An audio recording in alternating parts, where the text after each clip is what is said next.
What is going on, everybody? Thanks for tuning in today to the Knowledge is Power podcast. Today, my guest is Brian Booya of Bouyea Helping Hand Services. Results that want to make you yell. Booyah! Yes. So everybody knows me, so why don't you go ahead and introduce yourself a little bit, Brian? Hello. Thank you very much for having me, Max. Very happy to be here. My name is Brian Booya, and I am the owner of Booyah Helping Hand Services. Exactly what he said. Results that make you yell Booyah. Yes. We specialize in moving, clean-outs, and organization. Very good. Very helpful. Everybody needs that. Yes, absolutely. Yeah. Something.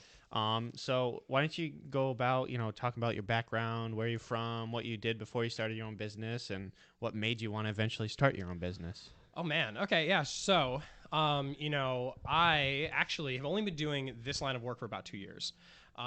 Before then, I was working at Texas Roadhouse as many different things.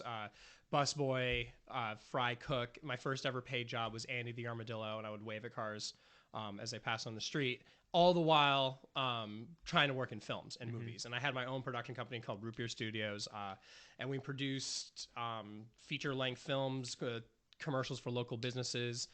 We won the 48-hour film project, and we went to Paris, France to screen it, and it was great. And I was also working on just films in general as either like a production assistant or an art director, working locations. And that's what I really wanted to do for a long time. And I just ended up just getting completely burnt out. Of the business. I was working on a film in South Carolina, and it just really took a lot out of me. And so I really just came back home from that, deciding that I didn't want to go back to working in the restaurant business. I really wanted to take a break from film. It wasn't making me nearly as happy anymore as other things were. And by other things, I meant I've always just wanted to help people. Like that's really what it came down to, is just like feeling gratitude back from being able to help people out. And it just it really just snowballed, like from work, like not having a job at all, being put into like a sink or swim situation, and needing to figure out what can I do to make money? What can I do to make money that's going to make me happy?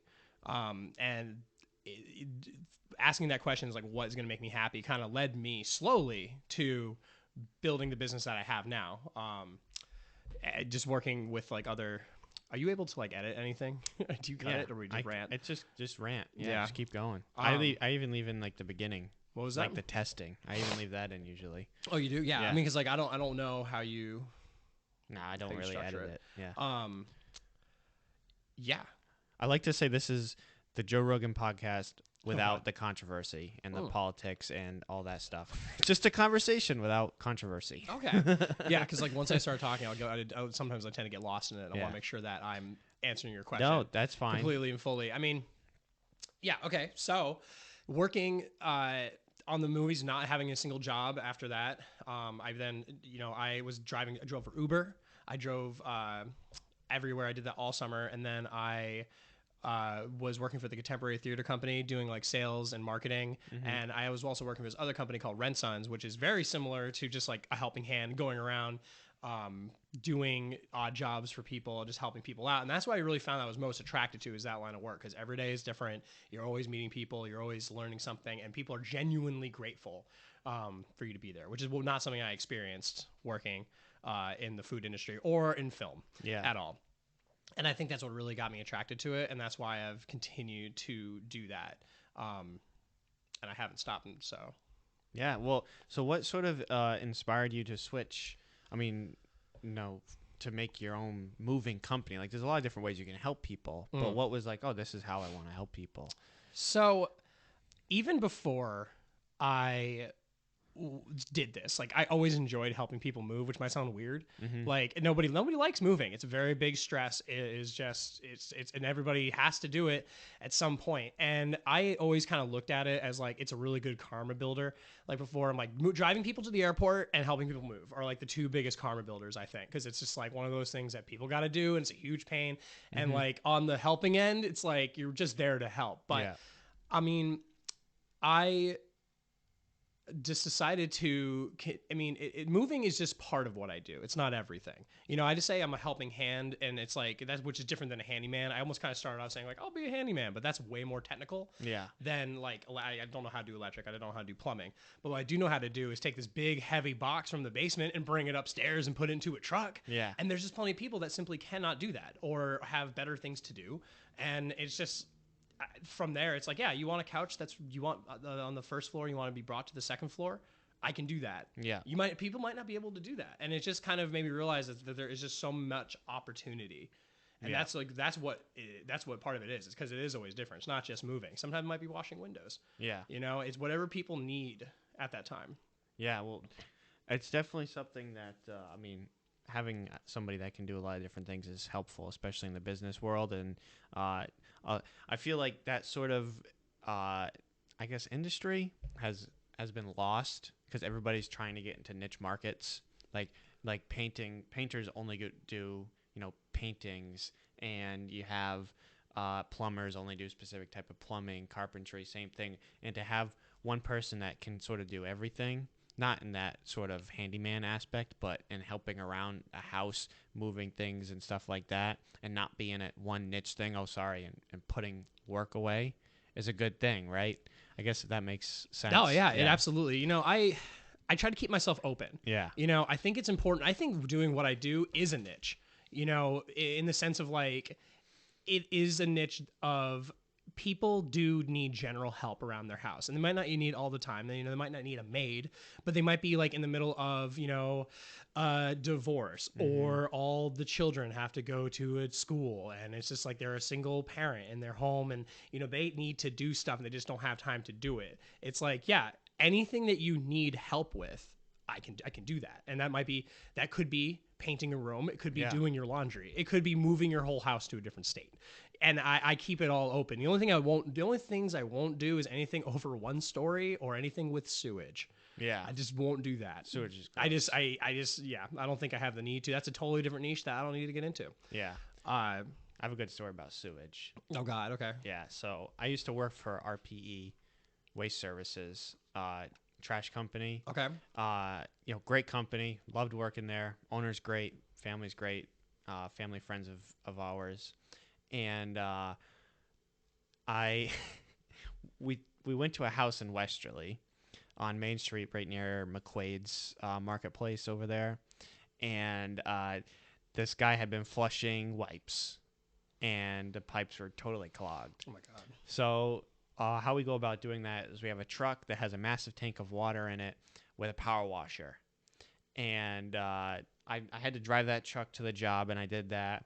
And we stuck the power washer down into the pipes, and it's supposed to, you know, blast all the wipes out. Well, you know, my boss was looking down the pipe with a flashlight, making sure everything was in there good. And he said, all right, turn it on. So the person up by the truck turned it on. I'm standing right there, and I kid you not, she turns it on, and it goes straight up in his face. No. All the crap out of the pipe. No. That would be my last day. And I tell you what, he owned it, though, because when that happened, he went, spit, and said, tastes like money. Oh my gosh, but he's not wrong. No. You know, and that's exactly the disgusting niche. It's like, yeah, no one else is doing that. Yeah. No one else but you three people are doing that day, and they better pay you well for it. And I will never forget that, because that, you know, honestly, it was pretty badass. Like, it's like money. That is horrific. And yeah, I mean, but it's exactly, you know, you find something that nobody else wants to do. Yeah. And you do it. Yeah. And that's kind of like what and I've heard that before, but the thing is, I mean, I happen to like it. You know, for me, helping people move all of their things out of a basement is better than working a shift at a restaurant. Mm-hmm. It's better than working retail. Like, in my opinion, just because it's like, it's just hard. Yeah. You know, it is a hard life. Working with the general public, as I'm sure many of our listeners know, is soul draining. Yeah. And that's part of the big attraction of what I'm doing, is that I do get to work for myself now. Yeah. I've been able to successfully work for myself for 2 years. A lot of people start their own business to be their own boss. It's great. It's very, very freeing. Yeah. And like, you know, a lot of the people, they say like, oh, you gotta make your sacrifice. You're gonna work more. You're gonna be working. If you're gonna be an entrepreneur and you're going to start your own business, you're gonna be working around the clock. You're gonna have to always, it all falls on you. But if you like what you're doing, it doesn't really matter. Yeah. That's kind of how I think of it. It's like, you're always gonna have problems in your life, no matter what you're working. But I mean, I'm sure would rather have your problems be, oh, my 3D printer isn't doing what I like to do. I'm glad I know how to fix it then. Oh, this table doesn't have croutons in their salad and they're having an emotional meltdown. Yeah. I would rather deal with a problem of, all right, how are we going to pack this truck for this person rather than having to deal with anything else. So life is always going to have problems, but it just depends on like what they are. Yeah. And you can have the ability to change that. And so it's like now all the problems I have in my life are, since they're directly related to what I do now, what I know, it just makes it easier. There's such thing as a good problem. Absolutely. Yeah. Yeah. It's like sometimes, like right now, like I have jobs I could be doing, but I'm recording this podcast and I can't do it. I have to start printing them after them because I don't want to run the printers and make noise. Sure. That's a good problem to have. I have work and I just have to push it back an hour, but that's fine. It's a good problem to have for me, and I love it. I don't know, it's weird, but no, it makes a lot of sense. I mean, even walking into this office, I know people can't see it, but I mean, there's so much cool stuff in here. Why wouldn't you like it? You got to see. I mean, if you think that's cool, I've seen the company I used to work for in Quonset had a whole frame of a motorcycle that they 3D printed of a Harley, like a Sportster. I think of your metal there, right? Not there. No.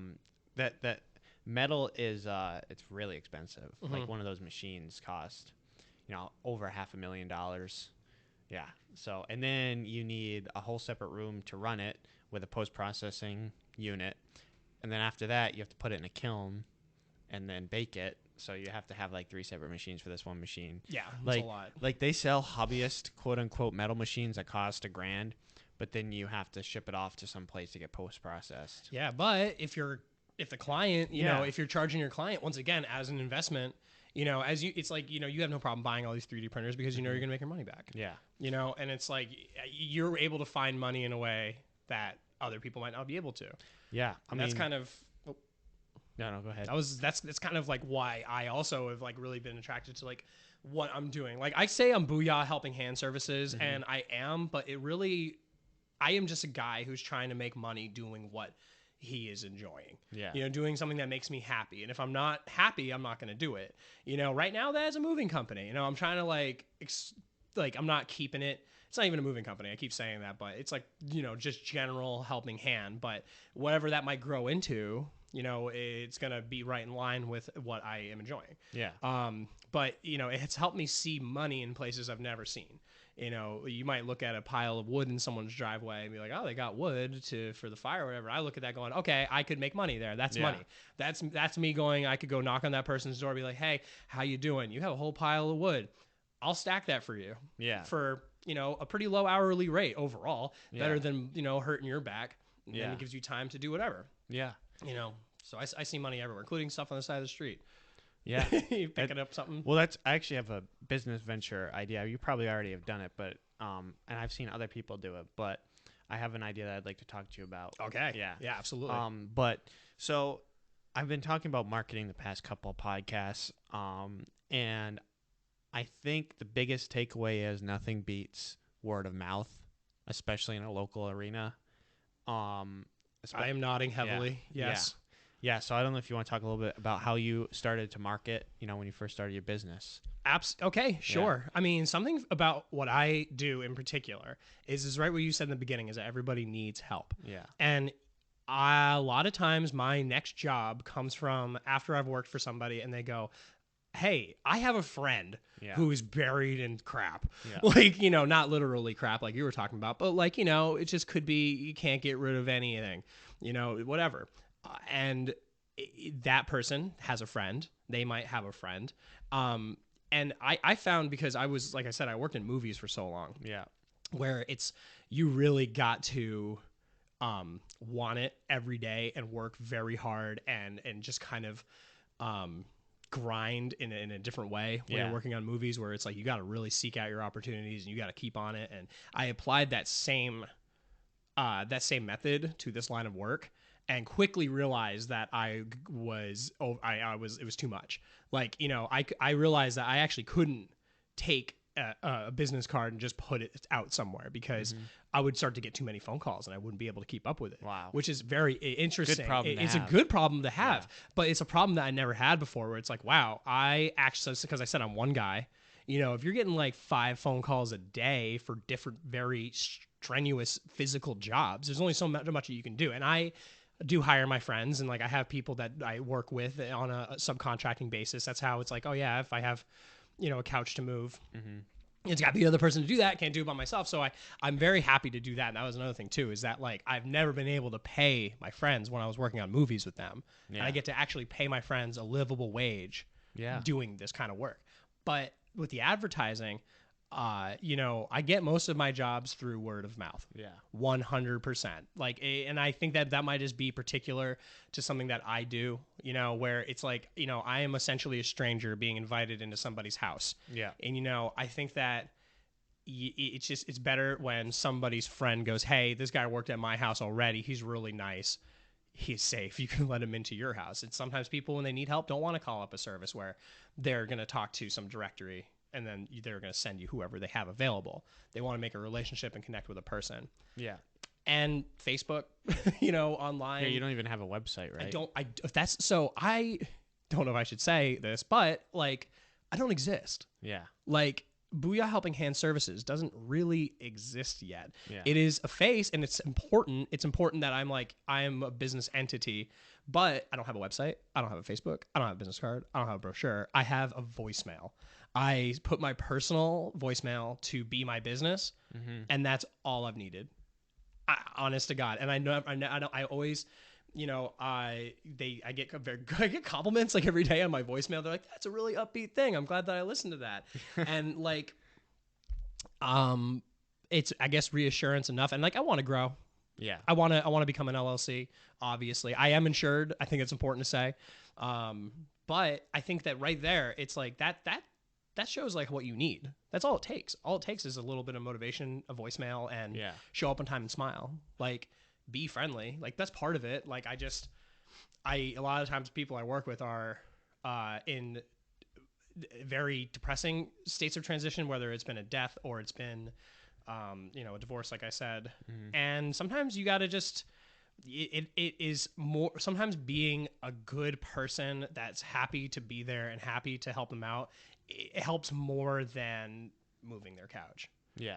And I've kind of been realizing that too, and that's something that I really do enjoy about it. But yeah, I think it's helped me get more jobs, is what I'm saying, is just being friendly. For sure. Yeah. No, that's my biggest advertisement. Yeah. I don't know.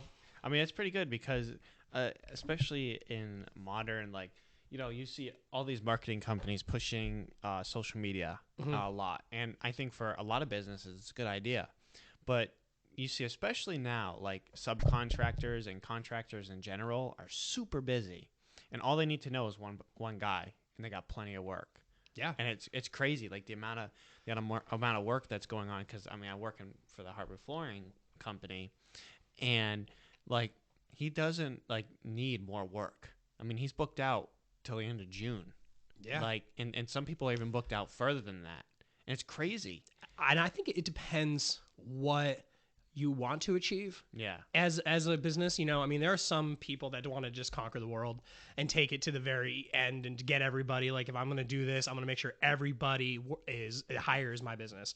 Yeah. To do it. And there's some people that, and me included, where it's like I'm happy with a certain level where it's like if I'm getting more work than I am physically able to coordinate or handle, it's like my desire isn't really in line with getting more people and creating an empire and I'm able to survive well, and I'm able to take care of the people that work with me, but I don't look to grow in that way. Yeah. Which it's like there's other ways that I want to grow my business. Like I want to eventually have a storage unit facility, like a thrift store, and offer all the services that I do now in kind of conjunction, like a one-stop shop area for all of your things. Oh, you should check out the place. There's an antique shop down here. Oh, really? Yeah, like yeah, quarter of the mile down the road. Is it like is it the red one?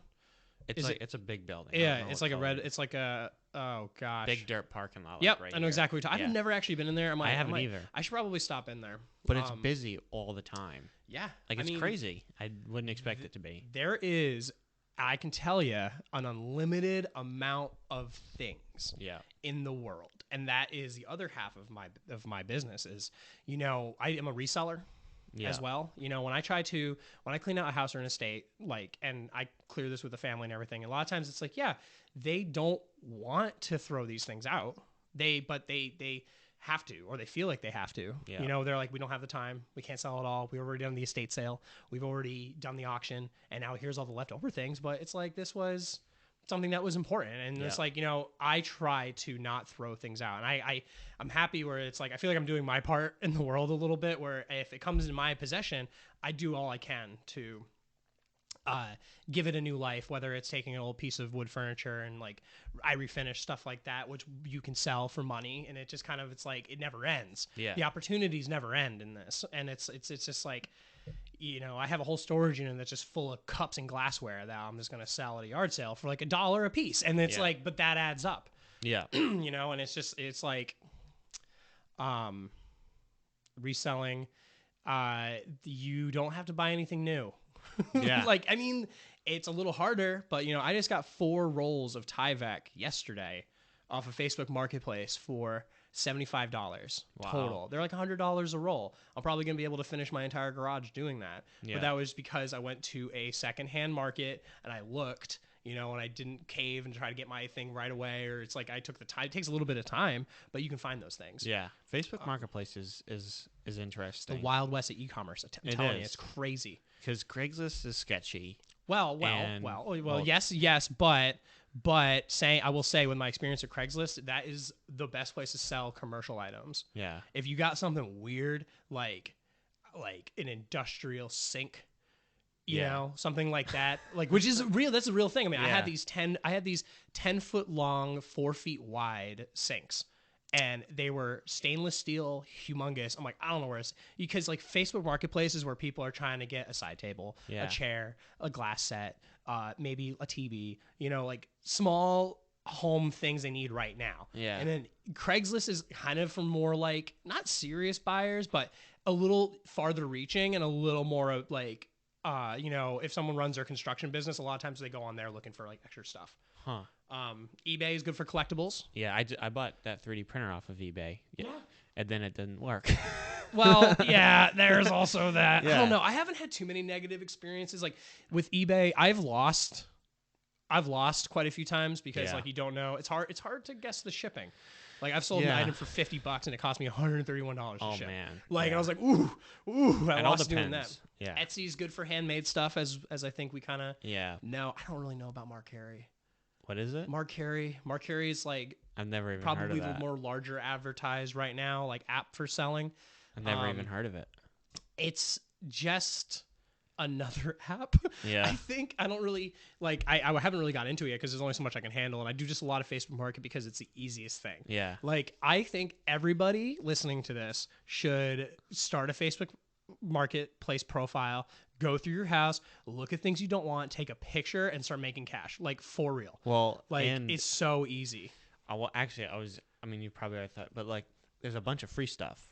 Sure, yeah. Just go get it and put it for $20 online. So, yes, but I think I feel like there's a moral gray area in that there's a Facebook group called Buy Nothing, and it's it's specifically made to give things away, and it's I was there was something really cool that's you could resell it, but it was publicly given away as a gift, and in the same community, I wouldn't want to see somebody who gave something away for free and then I sell it. I don't know. When I say in the same community, I mean locally, because it is just a local thing. But that being said, things that are given away on the street for free are free game, in my opinion. I mean, I found a stand-up mirror for free on the side of the road somewhere. I picked it up, I threw it in my bus, and I sold it for $30. Well, that chair you're sitting in, I found on the side of the road. Beautiful. This should be my chair. Yes. Yeah. Both of those were just sitting right by my house. I'm and perfect. They just put them out there. It hadn't rained yet. Yeah. So they were those look like they're brand new. It's I mean, sweet. I don't I found a popcorn machine on the side of the road. It works. It's like a actually encased box, and you turn it on, it pops the popcorn. I try not to pick up. I don't pick up like furniture really from mostly because I don't have a need for it. Especially if it's cloth. But like wooden, or leather couches. I live right on the bike path in Wakefield, so I give away so much too. Yeah. Like I sell a lot, but if I get like a whole dining room set, which I do every once in a while, if I get a whole dining room set, I can't hold that in my house and I don't really have the time to sell it. So I will just put it on the side of the road and people come pick it up.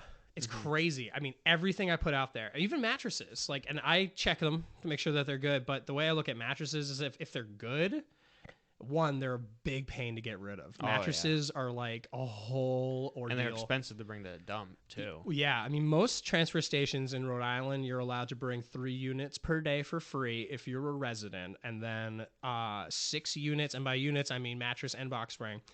You can do 6 a year for free.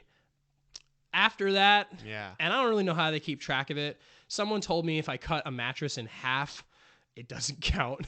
It'll just be counted as bulk waste. I don't know. I still have to test that. Yeah. And how are you gonna cut it in half? With a big saw.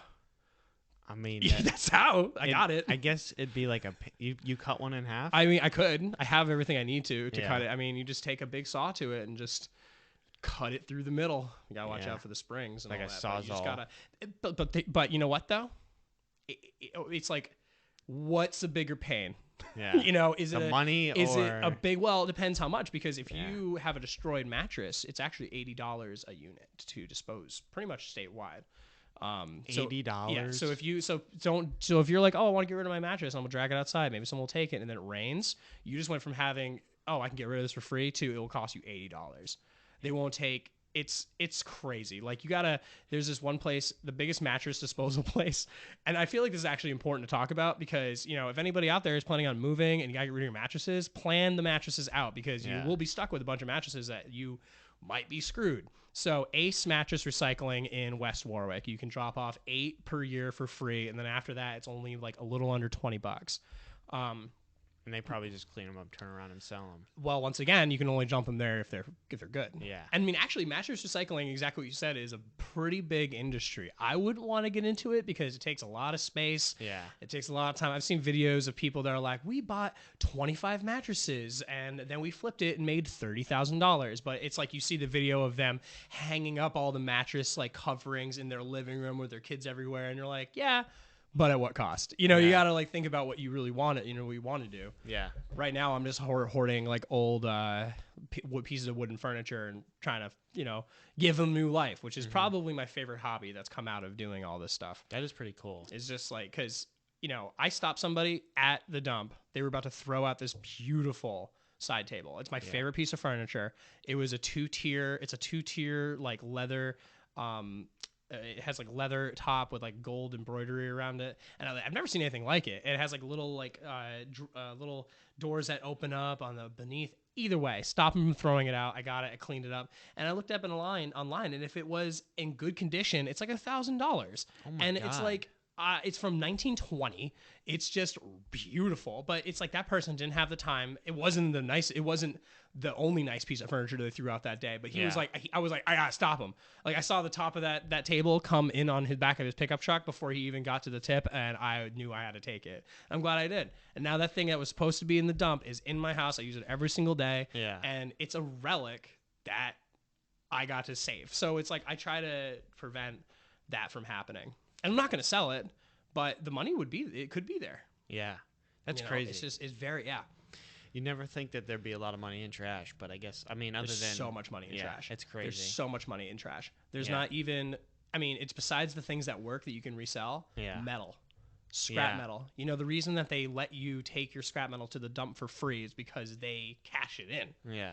You can take pounds. By the way, go to Exeter Scrap Metal. Exeter Scrap Metal in Rhode Island is the best. Yeah. They are. They pay fairly. It's a big space. I feel safe there because a lot of these dumps, and that's the other thing too, is dumps, transfer stations, and scrap metal places. While they're there providing a service, it's a little scary sometimes to go there because there's big machinery. You don't really know if you're breaking the rules until someone yells at you.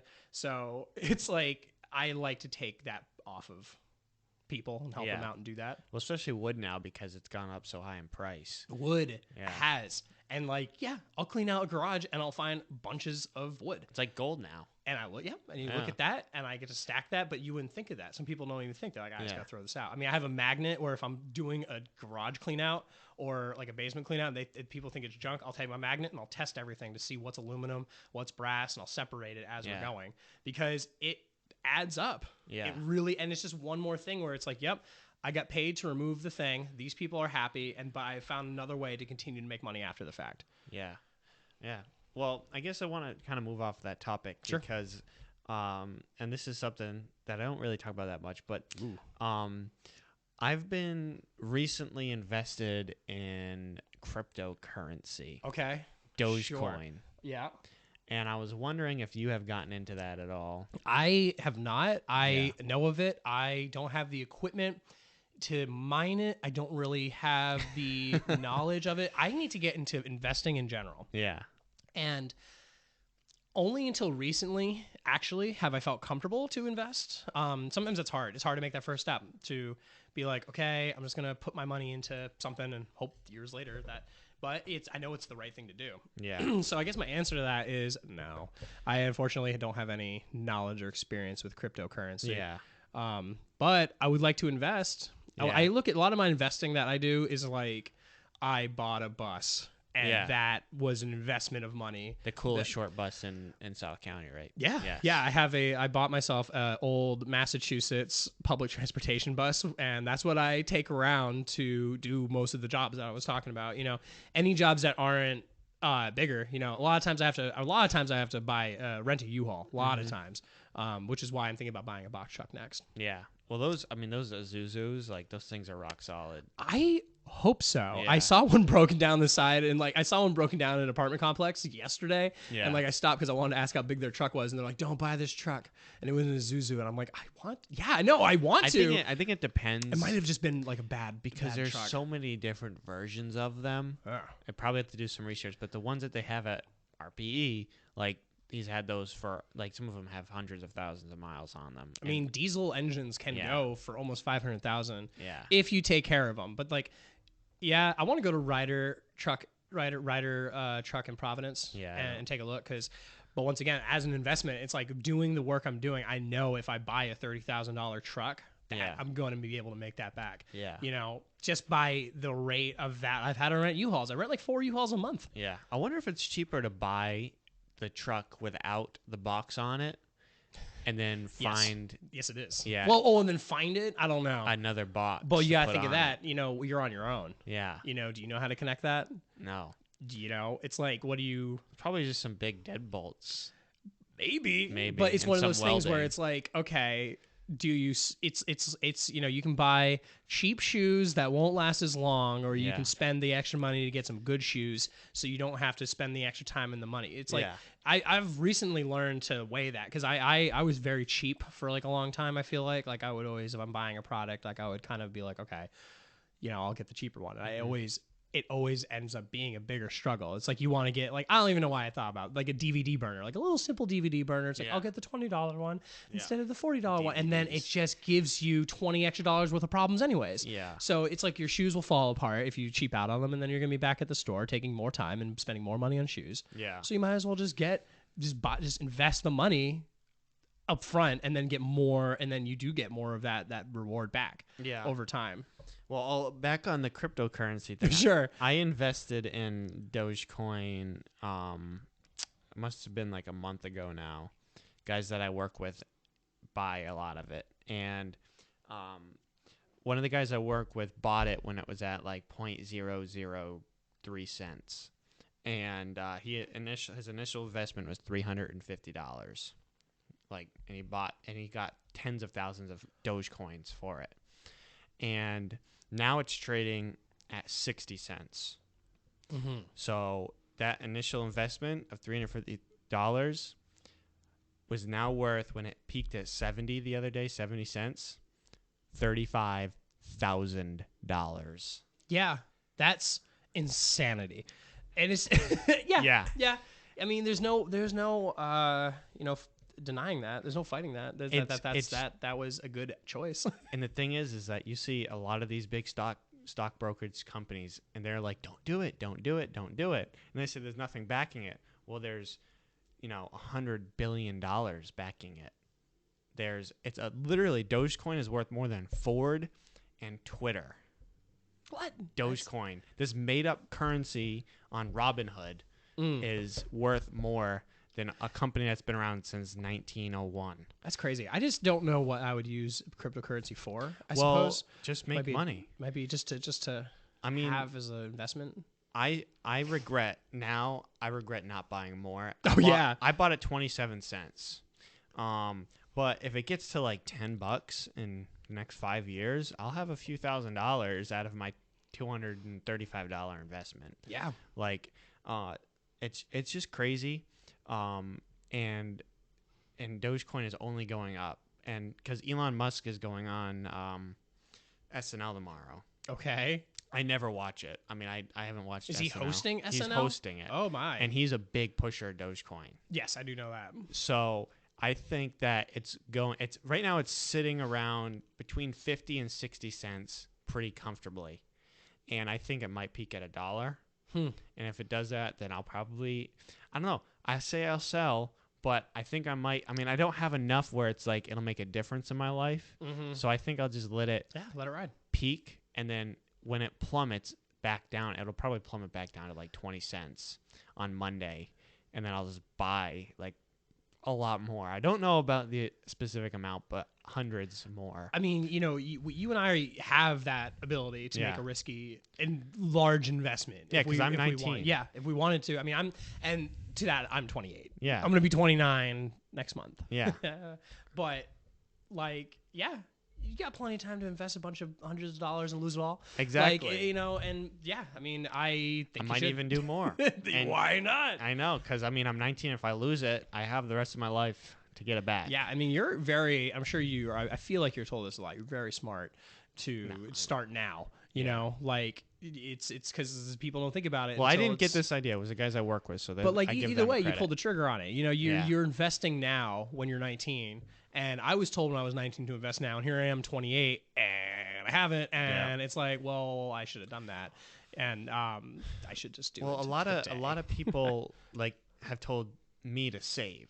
Like, don't spend your money, save. Yeah. I'm like, and I've agreed with it. But looking back on it, I'm sort of like, why not invest it? Like, there's a difference between saving and spending and investing. Yes. Spending without a return it's just spending. Spending with a return is just investing. Like buying these 3D printers. Like, that's an investment in my company. Yes. And it gives me more content to put on my YouTube channel. It gives me more of the ability to take on more projects at once. And it's an investment. But me going to buy golf clubs is spending. Like, sure, it's fun. I'm investing, I guess, in myself. I have fun on the weekends, but I'm not getting a return on that. But sometimes you can, because it's a good business way to get to know people through business. So for golfing? For golfing. Well, sure. I mean, you can, any expense, okay, so let's play that game. I want to buy the most authentic Darth Vader costume that there is, right? Yeah. It costs like $900, $900 to $1,000 for like this, like, that's pretty suit. reasonable. But you could look at that as like a frivolous expense. Yeah. Like, that's just something that I'm gonna buy. Yeah. But if I charge $100 to show up at kids' birthday parties as Darth Vader, you only gotta do 10 of those. And you have your money back. You know? So I guess it's how you look. If you're buying golf clubs because you like golfing, or you want to buy golf clubs because you think that maybe. And like for me, I don't spend a lot. I mean, I think the most I spend my money on for myself is just like getting vinyl records, because like recently I've gotten really into that.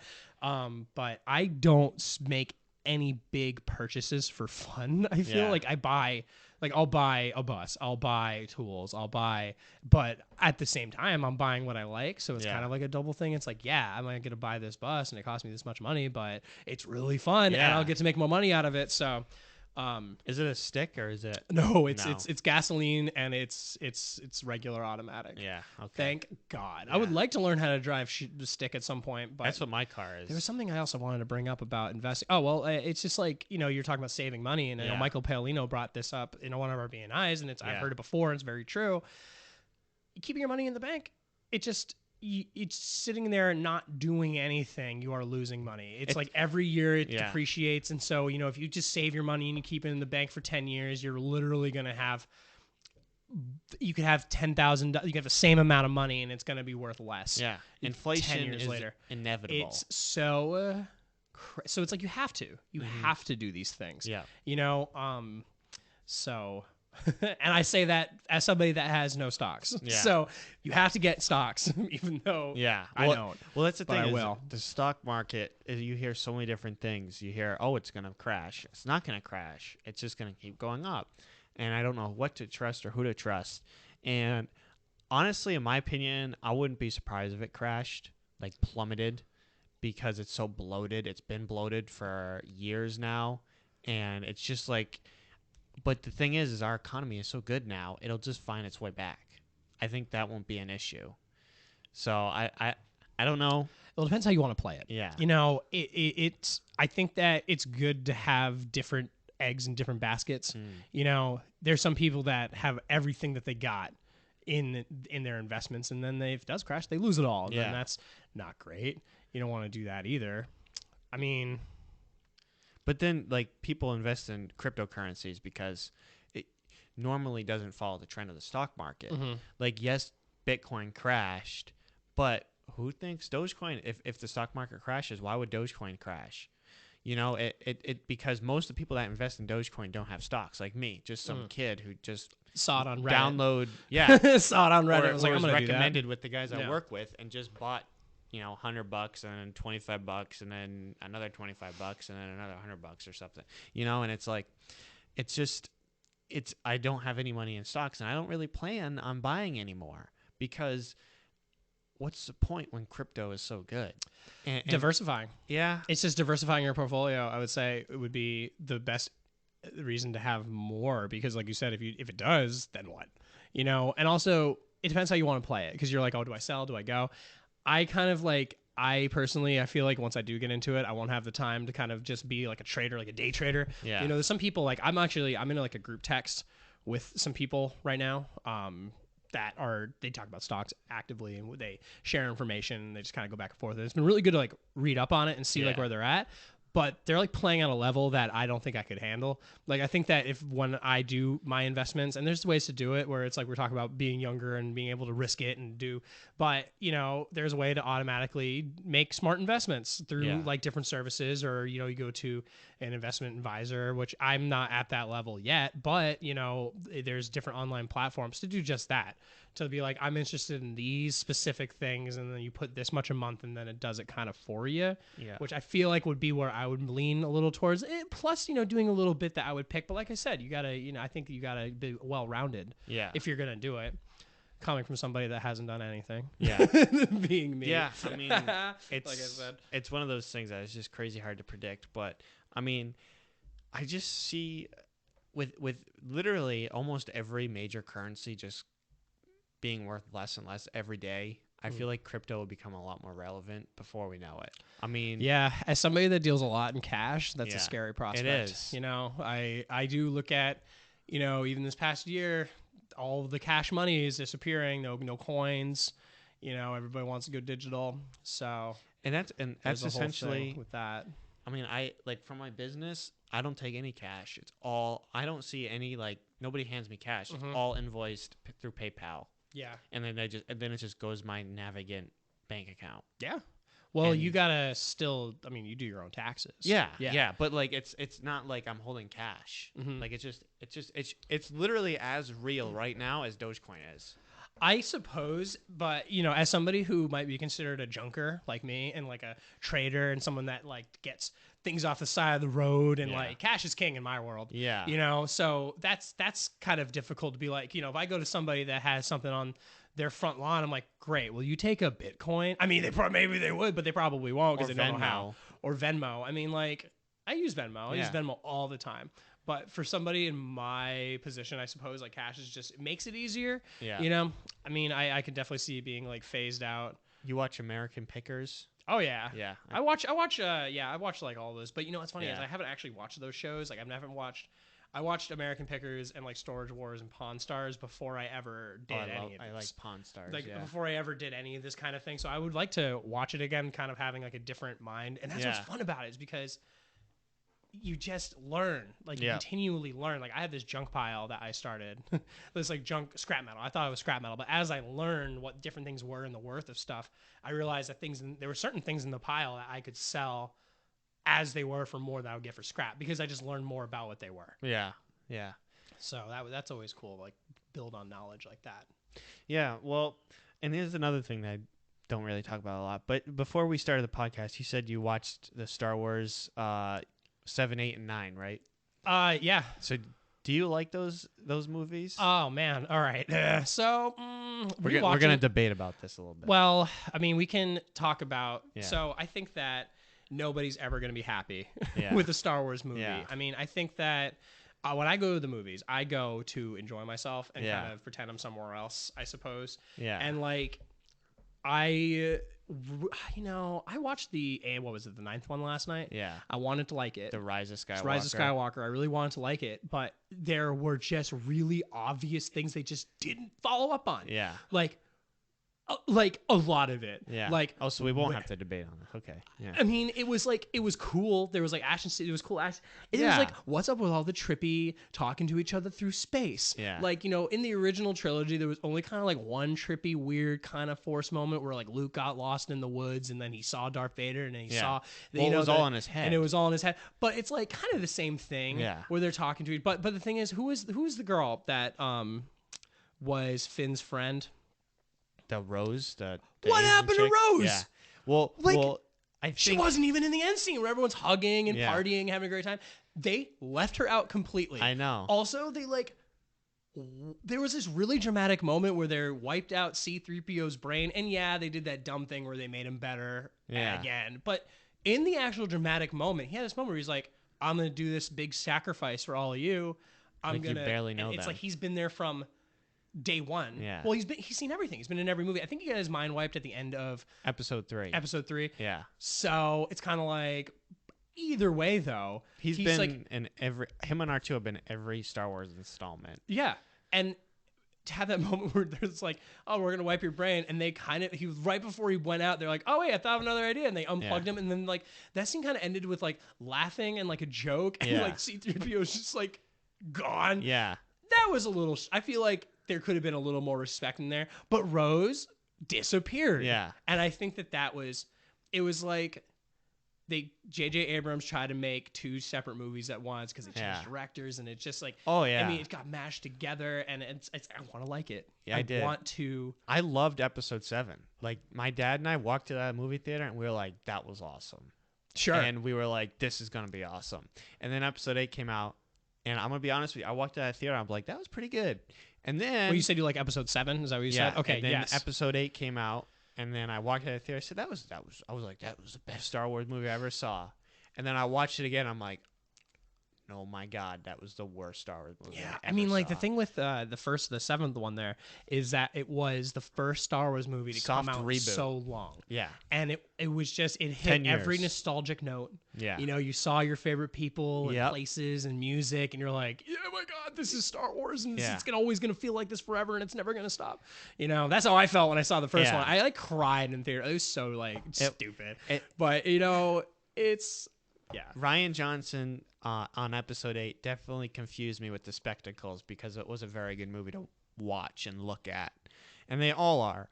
But when I went home and I said I was like, that was awesome. And then I watched it 3 times in theaters. Mm-hmm. And the second time I watched it, I was like, oh, God, I don't know. And then I watched it for a 3rd time, and that was the last time I've ever watched it, and the last time I will ever watch it. There you go. No Because rewatchability. I mean, yeah. It's just so bad. And Ryan Johnson completely killed everything J.J. Abrams is setting up. He's spoiler alert. It's like Rey her parents were nobodies. Mhm. Completely killed off Snoke. Like, and I think what happened was the the rumor I heard was that the original script was that Snoke was supposed to be Plagueis, which was Darth Sidious's master. Yeah. We're getting into real nerdom here. It's okay. But and he heard that too many people were catching on. He's like, no, I can't have people guess my plot. So then he just changed it because he's sort of an egotistical maniac. Yeah, once again, they didn't explain where all the Snoke clones came from. Yeah. Like, they don't even... And they completely undid everything that was built up in the first 6 movies by bringing Palpatine back to life. You could say Rey is a Palpatine without having Palpatine exist. Also, how? Yeah. How? They don't even... who's mating with him? I mean, yeah. Yeah, to say they don't ever explain that. No, they're just like, you're my granddaughter. But it's I like, guess why? How? I guess you could say the same thing about Anakin Skywalker because he never had a dad. So you could say he was conceived through the Force. Well, that's the idea. That's the idea, and I guess Palpatine. Oh God, I rewatched those movies again. I love those. Okay. They're so much better than 7, 8, and 9. I don't know. They're different. They look so weird. But they're filmed weird. It's just I look at it like this. Weird. I look at it like this. In terms of world building, you cannot beat the first 3 Star Wars movies. Like the like I'm talking episode 1, 2, and 3, not like the first 3 to come out. I mean, all the different worlds. Like George Lucas knew that he was going to sell a lot of toys when he made those movies. Yeah, they're made for toys. And yeah, exactly. And but there's nothing wrong with that because he's a brilliant businessman. Yeah, he's a brilliant businessman, but he directed all of those 3 movies himself. And part of the real reason why the original Star Wars movies are so great is because he didn't. Yes. It was like he can create the world. Yes. But he's not. He can't direct people. He even admitted that he sucks at writing. He said when he writes, it's like block writing. But it doesn't matter though. Nope. He's worth $4 billion. He's the most. Yeah, he's the richest filmmaker in the world. Yeah. You know, I didn't know he was 76. There's no denying that. Yeah, I guess so. I didn't know that. I don't know. I mean, there's this great documentary called The People versus George Lucas. Oh, I heard about that. And it is a really good investigation into just kind of the relationship between the fans, George Lucas, and like the movies, and just kind of like how do you navigate? I heard about making a Star Wars world. Like, what is it? And like, I think it kind of got into like, part of the reasons that people don't like the stuff in the first 3 is because no one told him no. It was like he got to do everything he wanted, the way he wanted to do it. Yeah. And, you know, I don't not like them, but oh my God, the acting, it's just like the writing, all of the lyrics, not lyrics, all of the lines are weird. Yeah. They're not delivered bad weird. actors. No. It's just bad writing. But like even like there's the meme in Star Wars fandom when, you know, Anakin and Obi-Wan are about to fight. And it's like you can like what is it? You know, when they start talking to each other and it's just so blocky and he's like, "Don't make me kill you. You will try." And it's like but you remember it. It is like it's just so good. And like but that's another thing. Spectacle, even 7, 8, and 9 don't have anything over the lightsaber fights that go on in the prequels. Like Darth Maul, Qui-Gon Jinn, and Obi-Wan, like that. I watch that once a week. That fight, and like, really? and then it's like Episode 3, Anakin and Obi-Wan. I watch that a lot too. It's just so much better because in 7, 8, 9 they're just whacking lightsabers. Like it's just whack. Like they're there's blunt. Really not a lot of finesse going on. And then you have like all the like twirling of the lightsabers, and like you watch those and they're so much better choreographed. Like if you look at Episode 8, the big ending scene when they're fighting all the guards, and you know Rey and Kylo Ren, who was a waste of a character. He had so much potential to be great. And listen, I honestly would have forgave them if Rey died at the end of Episode 9 and the Rise of the Skywalker, Ben Solo, lived. That would have been fine. I think that would have almost made up for what happened. But they had to have their strong. All weird. They did so many things. Like they did so many things in that movie where like they're dead. No, they're not. Yeah. Chewbacca dead. No, he's not. Force healing. Rey is dead. Like why didn't Obi-Wan feel Qui-Gon? There's too many questions. Well, like it's like you just gotta like the spectacle at a certain point. It's like, wow, this movie has such a big budget. It Yeah. looks so good. Why can't it be better? Well, like, Why? she literally stabbed Kylo Ren in the stomach, right? Yeah. And force healed him. Where did Darth Maul stab Qui-Gon? Same place. In the stomach. Couldn't force heal him, and Obi-Wan is 1,000,000 times the Jedi Rey. And that's the other thing I didn't like about the second one, the seventh one. It was just like, Luke Skywalker was my hero as a childhood, and watching him just be like a crabby, depressed man the entire movie. It's like, man, literally, I used to love that guy. What happened? That first scene when he throws the lightsaber over his shoulder was literally what he did with J.J. Abrams' setup. Rian Johnson, how when Rey hands him the lightsaber and he throws it over his shoulder in Episode 8. I don't really remember this part. I've only seen it once in theaters. You gotta. Well, yeah. Well, so I don't even... like the first scene, when you see Luke Skywalker, like it's built up. Like it was. You only saw Luke Skywalker at the very end, and then she walks up there with his old lightsaber. She goes to hand it to him, and then he takes it, looks at it, and goes. And throws it over his shoulder. I'm like, that's literally what Rian Johnson just did to everything J.J. Abrams set up. Just threw it over his shoulder and said, screw you. Now I'm going to have this purple-haired lady be the best at everything, and Rey, nothing's going to happen to her, and she's just going to be instantly good at everything. Yeah. And it's like... Yeah. She was instantly good at everything with, like, bad lightsaber form. Yes. Yeah. I really like Rogue One, though. I haven't seen that. I haven't seen Rogue One or Han Solo. The Han Solo movie sucked, but... the Rogue One was really good. I've been wanting to see that one next. There's a scene in that with Darth Vader. Oh, don't tell me. Oh my God. Don't tell me. I kind of know. You have to watch it. I do want to see it for that reason. I literally was like, oh my God, this is happening. That's cool. That's another scene I watch over and over. Like, I'll just, because we get a stereo at my house, I'll blast it and just sit there and watch it and be like, this is awesome. That's cool. But yeah, I mean, that's the Star Wars debate, but I mean, not really debate. No, I feel like we're in agreement. We are. I'm not really all that passionate either way. Yeah. Like I said, I go in to enjoy it. Yeah. No one's going to personally deeply offend me if they screw up my movie. I don't know. I went to go see Palpatine come back, and I love that's played by the same guy. Yeah. Well, he's a great actor. Yeah. What's his name? I wish I could tell you. I know. I know his name. Well, have you seen the Clone Wars? Yeah. The animated series? No. Oh. See, that's another one where the first 3 seasons are horrible, but when they bring Darth Maul back. Yeah, I do know that with Robo Legs. I think that was cool. See, that's something that he was a character that should have lasted longer. Well, didn't season 7, which they did last year of the Clone Wars, the last 4 episodes were about Ahsoka Tano, the girl with the tentacle things, like Anakin Skywalker's Padawan in the Clone Wars is what she was, and it's about how she deals with Order 66. And Darth Maul knows something is going to happen because he was in it in the beginning.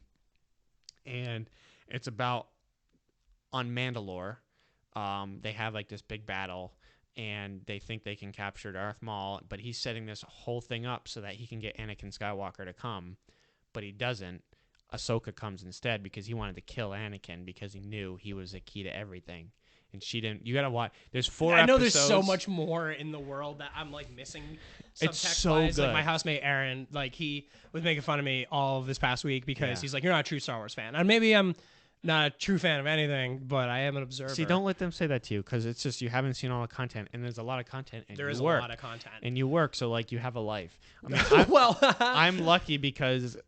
The beginning of last year, I really didn't do anything. Yeah, I have watched a lot of movies in 2020. They haven't all been Star Wars, but I have watched a lot. I watched Breaking Bad last year. See, culturally, cultural things, I haven't really watched. I'm catching up. I'm catching up on a lot of old movies. Well, culturally, everything's kind of depressing. So, but you know what I mean? Those things. It's you got to watch all the Breaking Bad because everybody has seen it. Have you not seen Breaking Bad? No. Oh my. See, sorry. See. But I know you I know we've talked about Breaking Bad before. I don't know, maybe. I feel like we actually have. Yeah, it's so good. Yeah. It's one of those shows that I mean, I've seen the first season, so I can't say I haven't seen it. But I mean, I probably won't watch it again just because it's not like Star Wars Episode 8 where I just can't rewatch it. I feel like if I watch it again, it'll ruin it for me because it's just so good. Where if I watch it again, I'll probably just pick it apart and be like, that doesn't make sense. That, and then I'll just it was awesome. I really liked it. It was a great series. Definitely liked it better than Game of Thrones. I don't know if you watched that. Yeah, they completely botched that in season 8. horrible. Well, I think it's because the writers/directors were supposed to get a Star Wars trilogy, and then they were rushing to get Game of Thrones done so they could work on that, and then they didn't end up I know the getting whole it. disappointment. Yeah. I worked every Sunday for every year that was out. So Yeah. I missed every episode. Oh, yeah, it was such a disappointment. But yeah, so why don't we cap the end of this off with a little bit of business, seeing that we got sure. yes. So I've been asking all my guests, what is one thing or one quote that you'd want to be remembered for, for the rest of your life? It's a very huge loaded question for the rest of my life. Yeah. Honestly, because I did read that on the sheet, and so I was kind of thinking. The thing that I have been thinking about a lot is everybody asks you when you grow up, when you're a child, what do you want to be when you grow up? But nobody ever asks you, how do you want to feel when you grow up? And I think that that's really important. I think that, yeah, you could want to be something your whole life. Like I wanted to be a filmmaker my entire life, forever. Like I said, until like 2 years ago. And I just kind of realized that the path I was on wasn't making me happy anymore. Yeah. Even though that's what I wanted to be when I grew up, or what I thought I wanted to do. And so I started to just open myself up to just follow whatever was going to make me happy. And that led me to do the things I'm doing now. So I think that would be that. Like, think about how you want to feel when you grow up. You want to feel happy? What does that mean to you? And kind of like follow those feelings. Don't go against that grain, because it's never going to lead you anywhere good. That's pretty good. Yeah. So thanks for coming on. Thank you for having me. This is great. This is awesome. I appreciate it. I'm glad I got to talk about Star Wars and nerd out a little bit. Yeah, and, I wish I had like more to kind of go back and forth with no. it, but it's okay. But yeah, we're coming up on an hour, so beautiful. Yeah, thanks for stopping by. Thanks for putting time out of your day to talk, and thanks for listening, everybody. If you're interested in coming on the show or have questions you'd want me to ask my guests, email me at knowledgeispower@gmail.com, and I'll catch you in the next one.